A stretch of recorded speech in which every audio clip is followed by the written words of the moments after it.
¿Qué sucede en el país? Tendencias del acontecer nacional en Análisis Situacional. Bienvenidos a Análisis Situacional. Recuerde, no basta con estar bien informado, hace falta análisis situacional. Hoy nos acompaña José Gregorio Correa, abogado, profesor universitario, diputado a la Asamblea Nacional por la Alianza Democrática. Fue en su momento diputado por el Estado Cojedes. También es miembro del Parlasur y vicepresidente del Comité de Postulaciones Judiciales, que próximamente tendrá la misión de renovar a las autoridades del poder moral republicano. Bienvenido, José Gregorio, ¿cómo estás? Oscar, gusto de estar aquí contigo. Un gran placer, un gran abrazo. Siempre muy bueno, muy nutritivo, muy pertinente conversar contigo. Muchas gracias, igualmente.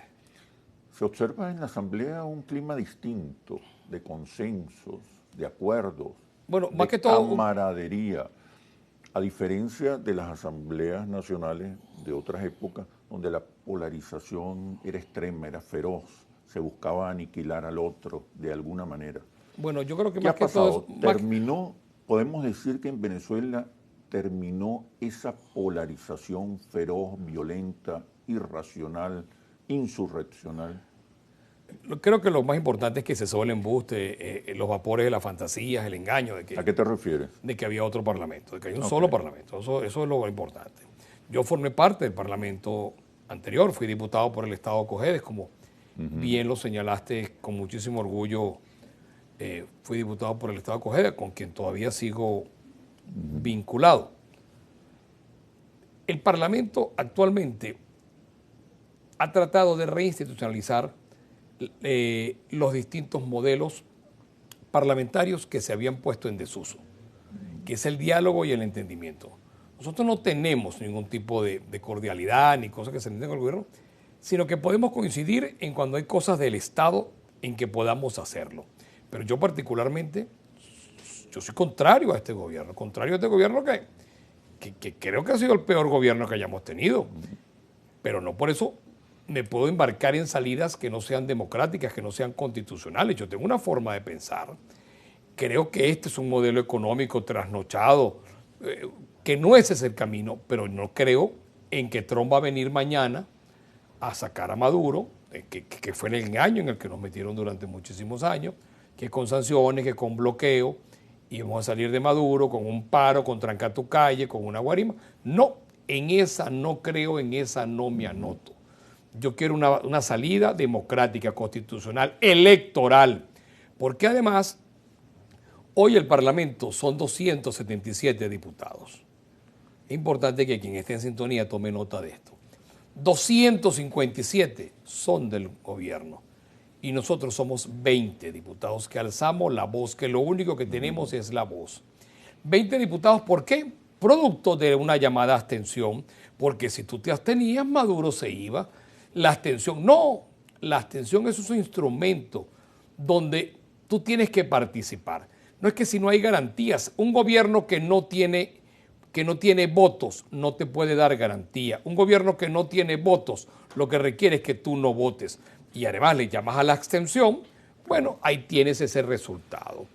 No es verdad que en Venezuela el 93% del país está con el gobierno. No es verdad que el 93%. Tú manejas números, sí, pero yo te garantizo una recuperación. Que no está bien, pero en tus números nunca está 93%. ¿Sabes por qué hay una recuperación en la valoración positiva de la gestión del presidente? Porque no se escucha a la oposición. Pero, Oscar, déjame terminarte el tema de la representación. La oposición. Pero, mira, una de las primeras tareas de la oposición es hablar mal del gobierno. Oscar, y no lo están haciendo. Salgamos de una fiesta y luego entramos en la otra, porque en las dos la música se nos va a cruzar.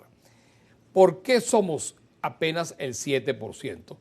Por el error de haber llamado a la abstención. Claro.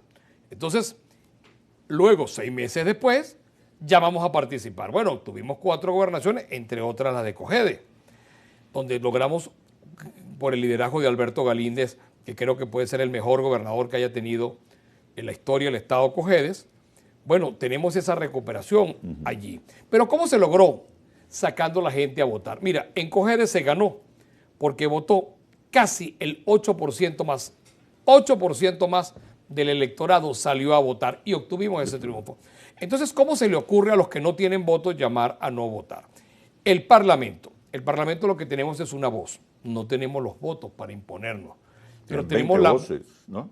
Pero tenemos 20 voces que somos la voz de la que llamamos a la sensatez, que hemos podido llamar a que las cosas no se desvíen, que no agarren otro camino, aunque tengan ahora, los votos. ¿Están haciendo qué tipo de oposición están bueno, haciendo? Una oposición oposición constructiva. Una oposición constructiva, pero constructiva para el país, porque no podemos seguir en la base del engaño. Una vez hiciste una denuncia muy importante contra las alcabalas. Claro. Eso tuvo una resonancia en la opinión pública extraordinaria. Todavía me vinculan con eso y yo he sido muy solamente cuidadoso. Ese día tuviste cerca de 1 millón de vistas. Y terminé en 4 millones. ¿Qué pasó? ¿No te he vuelto a escuchar? No, sí lo he hecho, sí lo he hecho. Lo que pasa es que en Venezuela un tema va tapando el otro.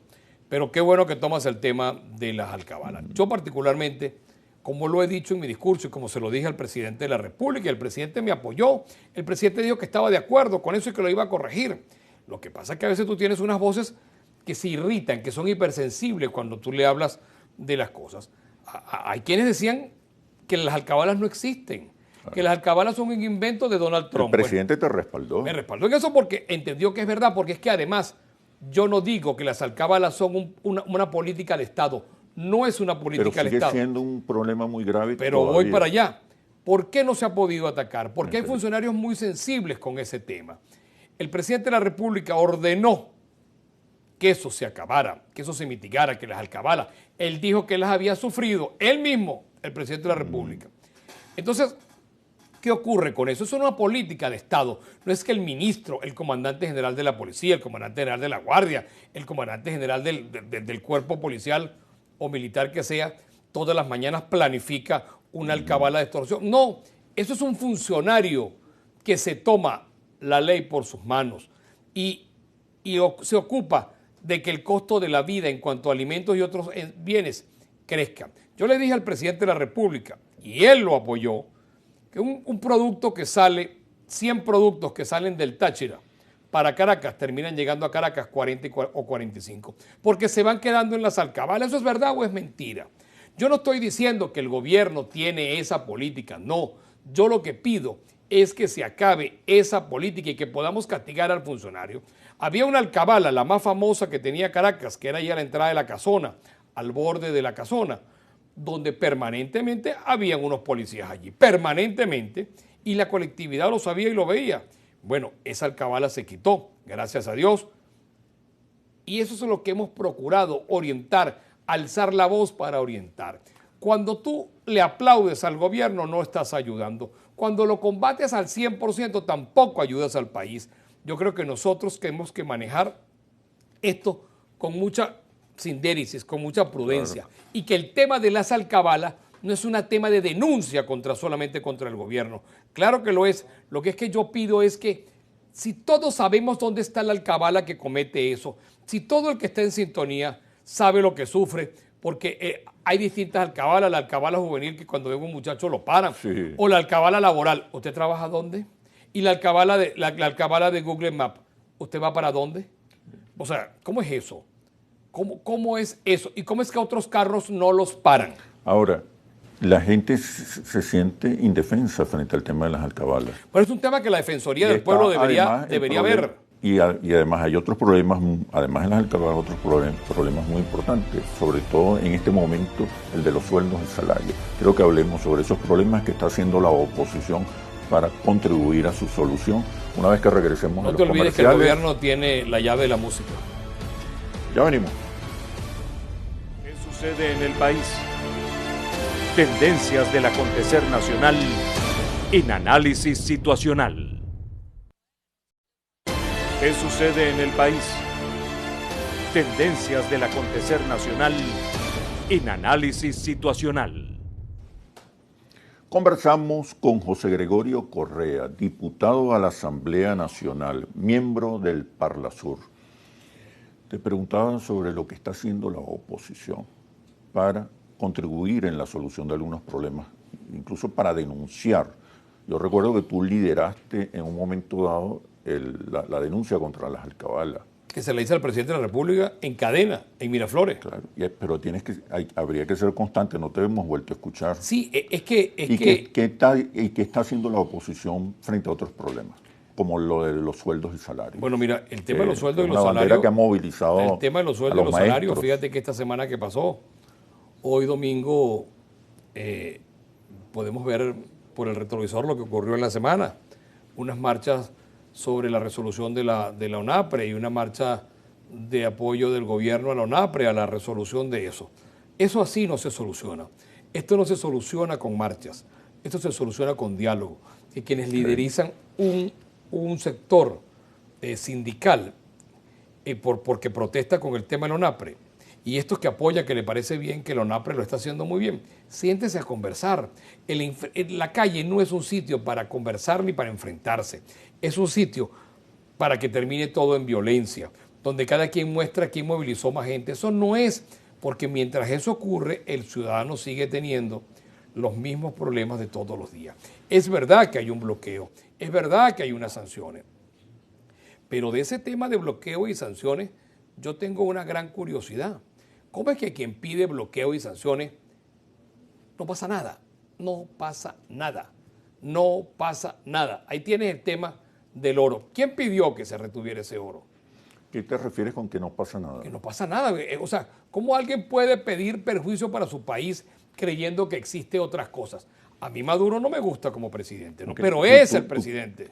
¿Me quieres decir que hay que tomar medidas contra estos voceros? No, yo no digo porque yo no soy gobierno. Okay. Yo no soy ¿Pero gobierno. qué harías tú, por ejemplo? Pero lo que yo creo es que no puede Meterlos haber... presos, es por que yo ejemplo. no estoy diciendo, es que lo que no puede haber es impunidad. Que el Okay. gobierno se empeña en un diálogo Bueno, en su momento... del mal llamado México, porque yo tengo mis reservas sobre el tema de México, porque México era una situación de un momento. ¿Por qué hay que ir a conversar a México? O sea, alguien me tiene que explicar. A mí, a esta altura... ¿Los han invitado para ese diálogo? No, no es que me han invitado, es que porque... A esta oposición.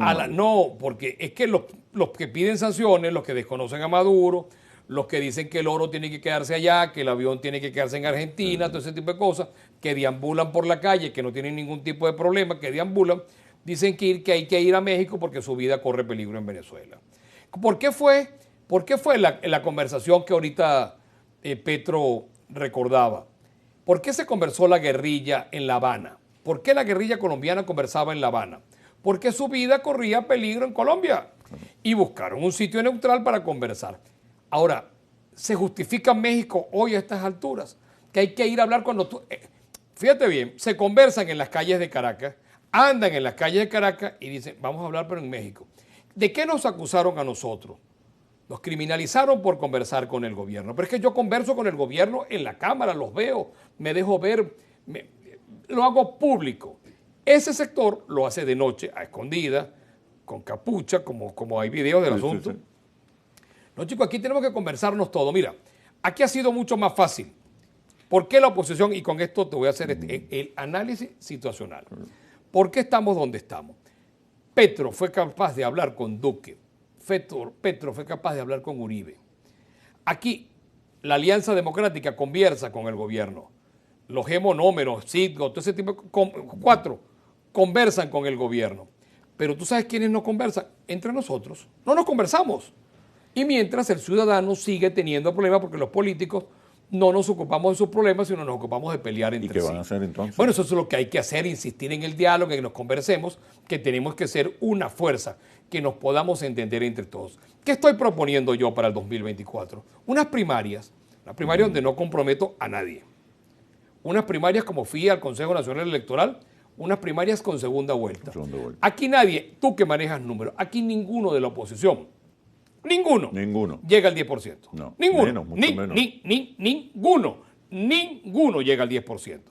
Entonces son unas primarias que las quieren hacer mucho menos. El que más tiene 7.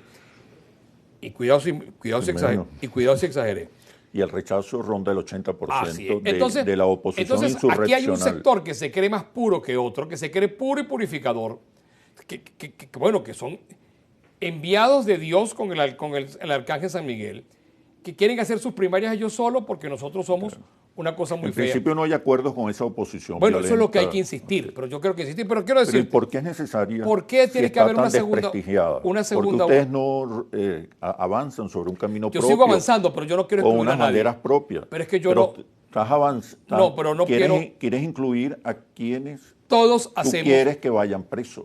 Pero todos... No, yo estoy diciendo que... Que hay que tomar medidas. Ojo, Tú dijiste, ojo, no, están libres en la no, calle. que los investiguen. Yo no estoy diciendo poner preso a nadie porque yo no pongo preso a nadie, ni que mis deseos Pero son... estarías de acuerdo. Ese era Juan Vicente Gómez.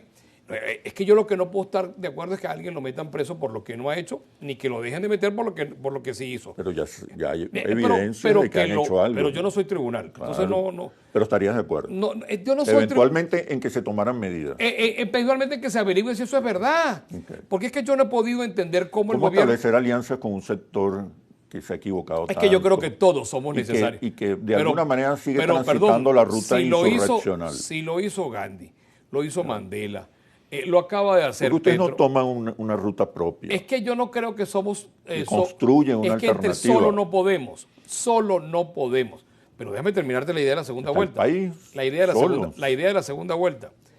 Solo Si nosotros si no te hacemos una embarcas segunda con una vuelta... oposición que tiene el 4%. Bueno, pero 5%. todos son- pero eso es un tema de liderazgos, pero hay un gentío, hay mucha gente abajo Es el país. que entonces. es el país, Claro. porque verdaderamente esos dirigentes verdaderamente hoy no tienen cómo demostrar que tienen votos, porque no están en ninguna parte, pero yo creo que todo el país hace falta y que todos hacemos falta, que aquí no podemos excluir a nadie. Pero te insisto Claro con que la segunda vuelta. Alguien que no tenga más del 6-7% va a quedar electo. Bueno, eso quiere decir que el 94% no lo apoyó. ¿Y cómo lo logras tú? En una segunda vuelta, donde participe todo el que quiere y que sea el ciudadano el que decida. Mira, Oscar, eso que decimos de un sector o del otro, que sea el ciudadano el que decide si le gusta eso o no le gusta. Y yo estoy seguro que no lo van a hacer y es bueno que se evidencie que no tienen Mire, votos. y tú aspiras. No, yo espero. Si respiras, aspiras. No, espero en principio. En principio espero. Y como espero, tengo paciencia. La paciencia es un árbol de raíces amargas, pero de frutos dulces. Veamos a ver cómo avanza el tiempo. Mira, los sueldos y salarios, que es un tema Es una importante. cosa, pero es una cosa que ojalá que no deje ¿Qué de... pueden hacer ustedes? Muchísimo. Por lo menos para seguir plantear el alzando, debate. seguir alzando la voz. Que En el la hemos Parlamento. hecho. Sí, cómo no, lo hemos hecho y se ha hecho a través de nuestra fracción. Hemos alzado la voz. No hemos estado de acuerdo con el tema de la UNAPRE. No podríamos estar de acuerdo con esa resolución. No podríamos estar con la eliminación de los contratos colectivos. Eso, es que, ¿quién podría estar de acuerdo? Que es una reivindicación que está en la Constitución de la República Bolivariana de Venezuela, por la que yo no voté. Hice todo lo posible para que no se aprobara, pero una vez que se aprobó, hago todo lo posible para que se cumpla. Mira, quiero que hablemos sobre Colombia. Es un tema Y la importantísimo porque proclamación ya de... a veces de- pega un olor de- y a veces pegan otros olores. ¿Cómo estás evaluando al nuevo gobierno colombiano? ¿Qué impacto puede tener? ¿Qué significado tiene? Pero me respondes cuando regresemos a los comerciales. Ya venimos. ¿Qué sucede en el país? Tendencias del acontecer nacional en análisis situacional. ¿Qué sucede en el país? Tendencias del acontecer nacional en análisis situacional. Conversamos con José Gregorio Correa, diputado a la Asamblea Nacional por la Alianza Democrática. Te preguntaba sobre Colombia. ¿Qué significado, qué impacto tiene para nosotros y para la economía? El triunfo de Petro sencillamente abre la posibilidad de que nosotros podamos abrir nuestra frontera. La frontera más viva que hay después de la de Estados Unidos con México. Es una frontera que va desde Amazonas, Apure, Táchira y el Zulia. Es una frontera de 2.200 kilómetros. Es una frontera donde interactúan casi 7 millones de seres humanos que pasan y que el error, la torpeza de haber cerrado la frontera, bueno, ha generado que esa inflación, que ese decrecimiento que hay en la frontera sea tan bárbaro. Con Petro, por quien yo no hubiera votado nunca, ¿Por qué? no hubiera votado, pero creo que es una esperanza para que... es un tema de Colombia, eso no es tema mío. claro. Si no Pero tú- dejo que se metan en los problemas míos, Tú te no me inscribes gusta. en las tesis progresistas, No, pues, sí, en las banderas progresistas, en las humanistas. en las humanistas, Pero que son no, ideas progresistas. Pero no, pues. pero ojo, no de no izquierda. pero no quiero hablar del tema electoral colombiano. No eres un porque hombre de izquierda. Como yo no acepto. No, yo no soy un hombre de izquierda. No lo ¿De soy. derecha? No lo soy. No soy un hombre de izquierda, soy mucho más de centro. No puedo, o sea, no puedo, tengo un electorado que me ve. Yo no creo. Yo creo que eso es atraso. Creo que eso es atraso, que eso, yo no creo. Pero es que o hablamos de una cosa o hablamos de la otra y se me van a ir los temas. Petro. Yo creo que Petro es una posibilidad buena para Venezuela, no sé si para Colombia. Es un problema de los colombianos. Pero para Venezuela creo que podamos abrir el tema consular. No puede ser que un venezolano en Colombia no tiene dónde sacar su partida de nacimiento, su cédula, su pasaporte, su fe de vida, su acta de función, cualquier documento. Y al revés, igual aquí. Tenemos casi 4 millones de venezolanos allá, casi 6 millones aquí, y no tenemos una relación consular. Fíjate dónde está el gran error, Oscar. Es que en la Primera y Segunda Guerra Mundial se rompieron relaciones diplomáticas entre los países que estaban en guerra, pero nunca las consulares, porque las consulares es para atender al ciudadano. Aquí no se nos ocurrió nada mejor a los dos gobiernos de romper y retirar todo. Pues no, dejas indefensa a la población, y una población que requiere de la atención consular. Que nosotros podamos restituir esa frontera, el paso a pie y el paso vehicular. Nosotros tenemos, Oscar, anota esa cifra, 7 años sin paso vehicular. O sea, el cierre de la frontera ha sido un negocio para los irregulares, para los llamados trocheros. Usted le paga $20 aquí, le lleva la maleta, se la pasa allá, él camina, si pasa por el puente, él se la devuelve allá. Pero cuando está cerrado el puente, entonces usted le paga 40 para que pase por la trocha con la maleta suya más pasarlo usted. Bueno, pero si eso ocurre ante los ojos de los dos estados, ¿cómo seguimos en ese plan? Yo creo que hay que restituir. Se abre una gran posibilidad. Acabo de ver una posibilidad que anunciaron esta semana, que se restablecen las relaciones militares. Pareciera ser que tanto el ministro Padrino como el ministro designado por el presidente Petro van a conversar. Yo creo que eso es saludable. Es un paso muy importante. Eso es útil. Pero yo ando en que nosotros restablezcamos de inmediato las relaciones consulares. 7 consulados que tienen que abrir. ¿Qué se está haciendo para acelerar esa decisión? Yo alzando la voz porque eso lo decide el Ejecutivo. Claro. Eso no lo decide el Legislativo. Yo lo que he hecho es apoyado. Yo estoy en la Comisión de Política Exterior y estoy muy de acuerdo con eso. Las relaciones con Estados Unidos. Tenemos el caso del oro, del avión en Argentina. Bueno, todo eso ocurre porque un grupo de venezolanos han pedido que eso ocurra. Claro. Unos que están allá y unos que viven aquí. Es lo que yo no he podido entender cómo ocurre. Pero los tribunales argentinos parecieran secuestrados por... estamos hablando... por los tribunales norteamericanos. Vamos a poner luz de cruce cuando nos cambiemos de canal. Okay. Ahora vamos a hablar de Conviasa. Ese avión que tiene Conviasa...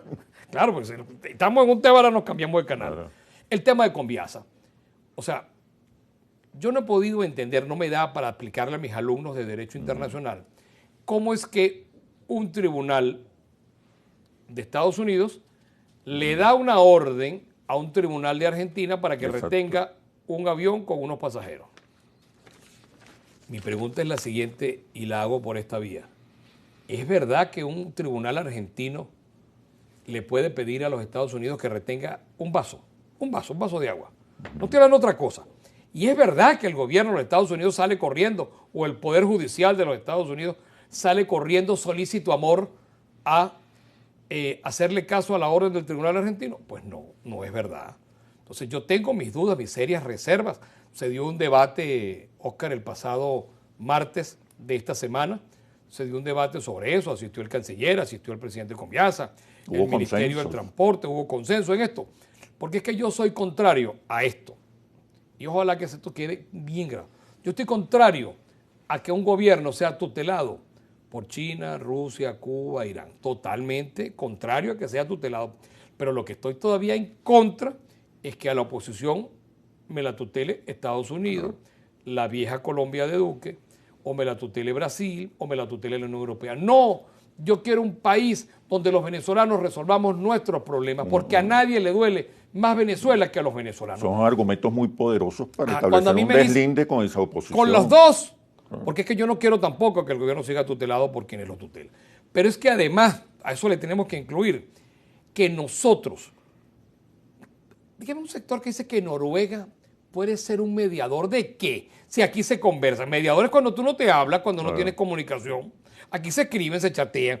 Esos señores se chatean, se comunican, hacen de todo de comunicación. Ahora, sí es verdad que el rey Hassan III de Noruega, es verdad que al rey le duele mucho más Venezuela que a nosotros. Es verdad que al rey de Noruega le duele más Venezuela. No, yo no lo creo. No creo que al rey le duela más Venezuela que a cualquiera de nosotros los que estamos viviendo aquí. ¿Y qué plantean ustedes Pues para que hagamos reiniciar el diálogo? Pero primero que yo quiero un diálogo en Venezuela. ¿Aquí en Venezuela? ¿Con quiénes? Lo quiero en la Plaza Oliari, en la Plaza Caracas, en Cojedes, en Tinaco, en Todos Tinaquillo, los en El sectores. Pao, en El Baúl, en Nueva Esparta, en Canaima, en Valencia, en Puerto Cabello, en Maracaibo, en Ciudad Piar, si tú quieres.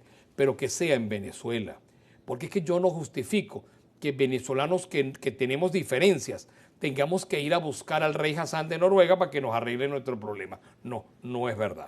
Por ahí no es mi camino. No creo en eso. Mira, recién Venezuela se está reincorporando al Parlasur. Hemos hecho ese gran trabajo, hemos hecho una tarea de exploración ¿En por qué todos los estatus países. está eso? Bueno, ¿Qué significa? ¿Qué repercusiones va a tener? Bueno, que Venezuela regrese al Parlasur y regrese a la Unión Interparlamentaria Mundial, creo que eso sería un gran logro. ¿Por qué? Porque es que no hay ningún motivo para que nosotros no estemos en el Parlasur. Eso lo hemos hecho distintos viajes de comisiones mixtas, tanto del gobierno como de la oposición, donde hemos conversado con los parlamentos de Brasil, de Paraguay, de Uruguay y de Argentina. Nosotros estamos esperando probablemente la reunión de octubre para que se someta a consideración el reingreso de Venezuela al Parlasur. Te lo digo a ti, que te llevas ese tubazo, como dirían aquí. Excelente. Y creo que con eso nosotros estaríamos incorporándonos al Eurolat, que es esa acción mixta que hay entre la Unión Europea y los 5 países de Parlasur, más Bolivia. Es importante que nuestros televidentes sepan que el Parlasur está integrado por Argentina, por Brasil, por Uruguay, por Paraguay, por Venezuela y Bolivia en calidad de observador, que este mismo año entrará de pleno derecho. Es un factor, un escenario que revela un cambio en las condiciones internacionales Y en la geopolítica. En la geopolítica con relación a Venezuela. ¿Qué significa? Bueno, ¿Hacia dónde vamos? Pero me respondes cuando regresemos a los comerciales. Ya venimos. ¿Qué sucede en el país? Tendencias del acontecer nacional en análisis situacional. ¿Qué sucede en el país? Tendencias del acontecer nacional en análisis situacional. Conversamos con José Gregorio Correa, diputado a la Asamblea Nacional por la Alianza Democrática y también es miembro del Parlasur. Te preguntaba sobre el nuevo clima internacional que hay con relación a Venezuela. Mira, no solamente tiene que ver con el ascenso de fuerzas progresistas en algunos países de América Latina, sino tiene que ver también con el fracaso de la oposición insurreccional, el fracaso de la estrategia insurreccional.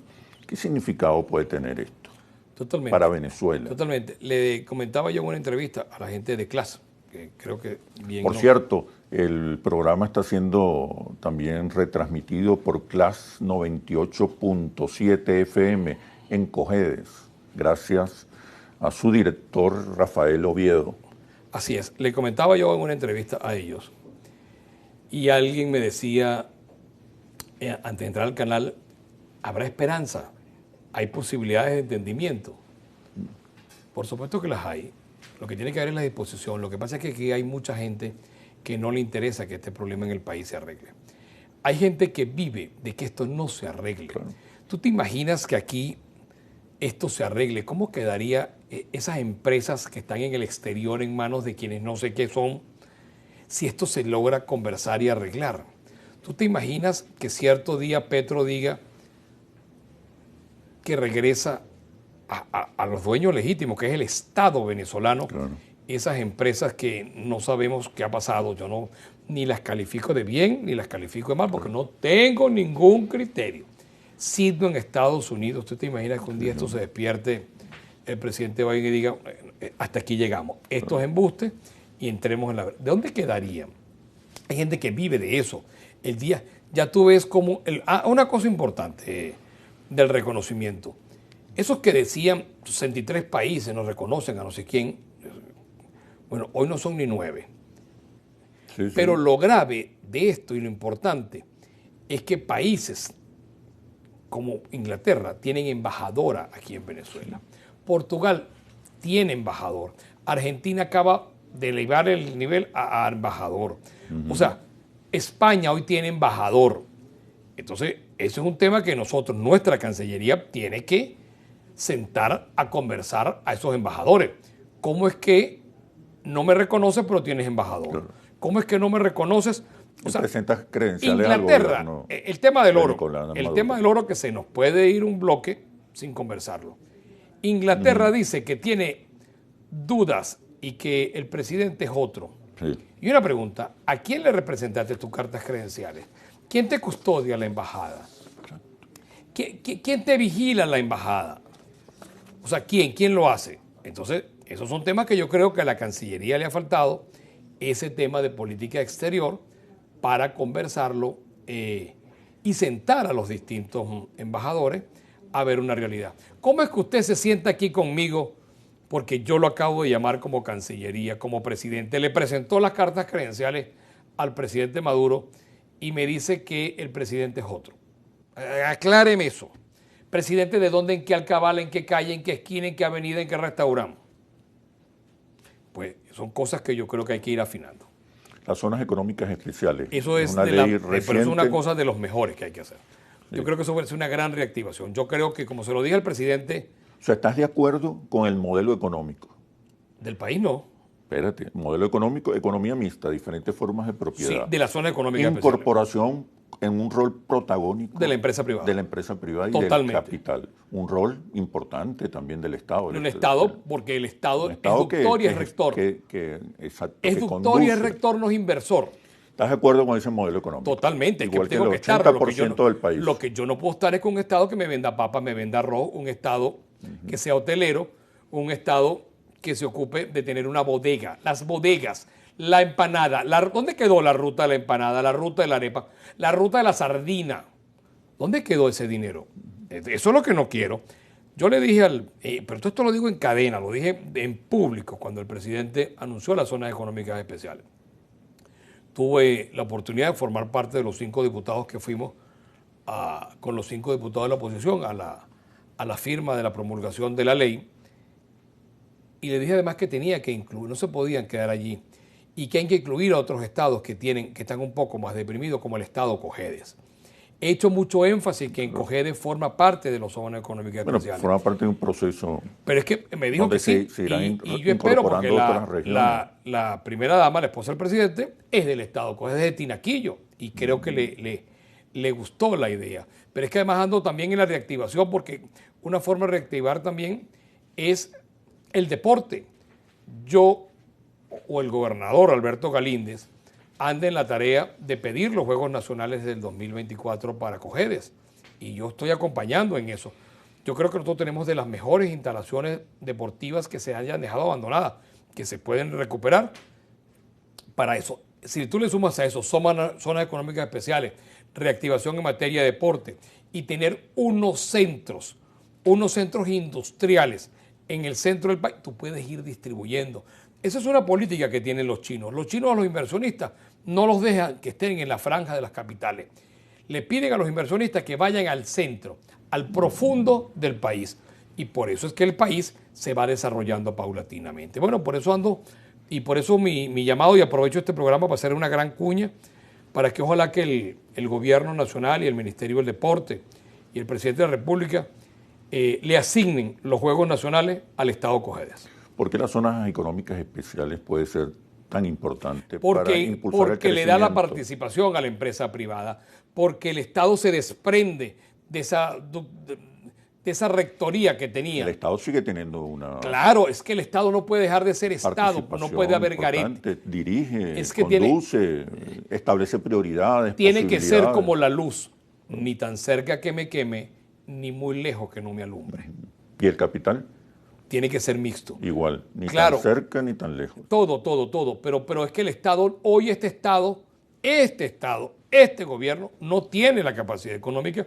Quien la puede tener es la inversión privada y tiene que hacerla, pero tienes que darle garantía. Tienes que dar garantía de que no va a ser expropiado, garantía de que no se te va a ocurrir como trataron de hacer irresponsablemente unos espontáneos de meterse en un matadero en Tinaquillo, y menos mal que eso el gobierno nacional lo logró atajar, porque se creyeron que ellos podían meterse allí en una cosa que es del municipio y de la noche a la mañana. Bueno, esas cosas, cuando el gobierno actuó de esa manera y lo sacó de allí, no permitió esas irregularidades, bueno, esa medida, hay seguridad. Cuando los sindicalistas no te dicen que ellos tienen que poner los trabajadores, o que cuando una empresa comienza a recuperarse porque se la hayan regresado a un particular y que no llegue el sindicato a decirle, aquí los trabajadores se los pongo yo. Estos señores, estos 50 trabajadores van a trabajar, van a cobrar, pero no van a trabajar. O sea, que lo que regrese al sector privado sea al sector privado, porque tú sabes que lo que está en manos del Estado no funciona. No hay una empresa expropiada que hoy esté en manos del Estado que esté funcionando. De las 1000 y pico. Y rechazo a la ruta insurreccional. Total. A la estrategia insurreccional. Reinserción en la ruta democrática. Total, electoral. Y electoral y pacífica. Un modelo económico en el que hay más acuerdos que desacuerdos. Un modelo económico de economía mixta, con diferentes formas de propiedad y un rol importante tanto del capital como del Estado. Coincido en todo eso. El rechazo a la injerencia extranjera. De todo tipo, de un lado y de otro. Okay. Yo no quiero que al gobierno le digan lo que tiene que hacer, ni a mí me digan lo que yo tengo que hacer. Me estás afirmando, me estás señalando que hay un modelo de país, una visión de país que finalmente comparten unos y otros. ¿Esto es cierto? ¿En qué se diferencia entonces la oposición? ¿Cuál puede ser la oferta de futuro que la diferencie de la oferta de futuro del chavismo? Me responde cuando regresemos de los comerciales. Ya venimos. ¿Qué sucede en el país? Tendencias del acontecer nacional en análisis situacional. ¿Qué sucede en el país? Tendencias del acontecer nacional en análisis situacional. Conversamos con José Gregorio Correa, diputado a la Asamblea Nacional por la Alianza Democrática. Este programa está siendo retransmitido por CLAS 98.7 FM en Cojedes. Gracias, Rafael Oviedo. Gracias, amigo Rafael Oviedo. Siempre muy pendiente. Muy pendiente, muy consecuente con el canal. Mira, modelo económico, relaciones internacionales, geopolítica, capital, Estado. Hay más. ¿No tienes más sencillo? Más acuerdos que diferencias con el modelo que está planteando la revolución bolivariana. Bueno, no sé ¿Cuáles son las diferencias? Cuando me dices la revolución bolivariana, me zapatea un poco el oído, pero el gobierno... Así se autodenomina. Ajá, el gobierno, yo no tengo miedo a coincidir en algunas cosas, porque como son más las que no coincido, no tengo problemas en coincidir en algunas cosas. ¿He escuchado más coincidencias que diferencias? Pues en términos fundamentales. No, pero es que yo quiero que este país se arregle, yo quiero que este país viva. Bueno, yo quiero dejarle a mis nanonietos, no a los bisnietos ni a los tataranietos, a los nanonietos. Bueno, dime, les quiero dejar un país. ¿En qué se diferencia? Porque hasta ahora he escuchado solo coincidencia y eso es positivo. En que nosotros eso tenemos, es muy bueno, en que nosotros, porque le da sostenibilidad al proyecto del país. Es que tienes que sincerar la economía. El tema de los salarios, tú tienes que buscar la verdad. La verdad es que en Venezuela no manejamos el bolívar, no lo manejamos. Cuando usted va a pagar una cuenta de $23, usted dice, cobres estos 20 de este billetico y estos 3 cobres en la tarjeta de débito. Aquí el papel moneda es para comprarlo. Este es el único país donde usted compra papel moneda nacional con dólares. En todas partes del mundo usted compra dólares con moneda nacional. Aquí se usa el billete para el transporte colectivo. Pregúntenle a los trabajadores del canal o el que esté en sintonía ¿Cómo hace para pagar una camioneta de pasajeros? Tiene que comprarle al camionetero para que eso. Bueno, esas son cosas que hay que ir corrigiendo, pero esas son realidades. Y realidades que hay que abordarlas y abordarlas con seriedad. ¿Qué otra cosa crees tú que hay que abordar con Yo creo que urgencia? nosotros tenemos que la industria petrolera tienes que abrirla con inversión, con rectoría del Estado, pero dándole garantías al empresario.